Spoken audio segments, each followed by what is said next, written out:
রীতিমতো বাঘের গর্জন শোনালেন তাসকিন আহমেদ। চলতি আইএল টি-20তে অবশেষে তাসকিন ঝলক দেখা মিলল। জেমস ভিন্সকে সাজঘরে পাঠিয়ে শারজাকে এনে দেন উদযাপনের উপলক্ষ। তাসকিন দেখা পান আইএল টি-20তে অভিষেক উইকেট। ডেথ ওভারেও দুর্দান্ত বোলিংয়ে দলের জয়ে রাখেন বড় অবদান। এদিন তাসকিনের পাশাপাশি আরেক বাংলাদেশি গাজী সোহেল আম্পায়ার হিসেবে নজর কাড়েন।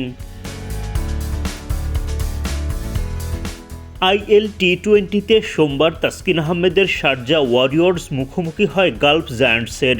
আগে ব্যাট করতে নেমে শারজা 174 রানের পুঁজি দাঁড় করায়।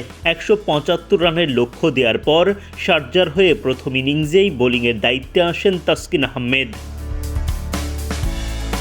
সিঙ্গেল দিয়ে শুরু করার পর প্রথম ওভারে তাসকিন হজম করেন 8 রান।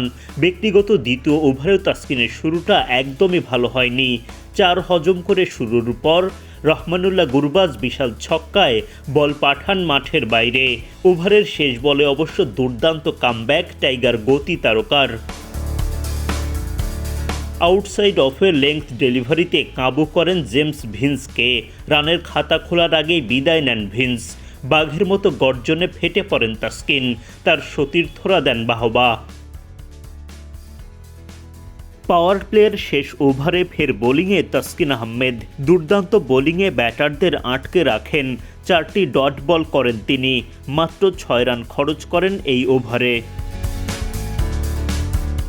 19তম ওভারের কঠিন সময়ে এসে বেশ নিয়ন্ত্রিত বোলিং তাসকিনের। এক বাউন্ডারি হজম করে খরচ করেন মোটে 8 রান। সব মিলিয়ে এদিন 4 ওভারে 34 রান খরচায় 1 উইকেট তোলেন তাসকিন।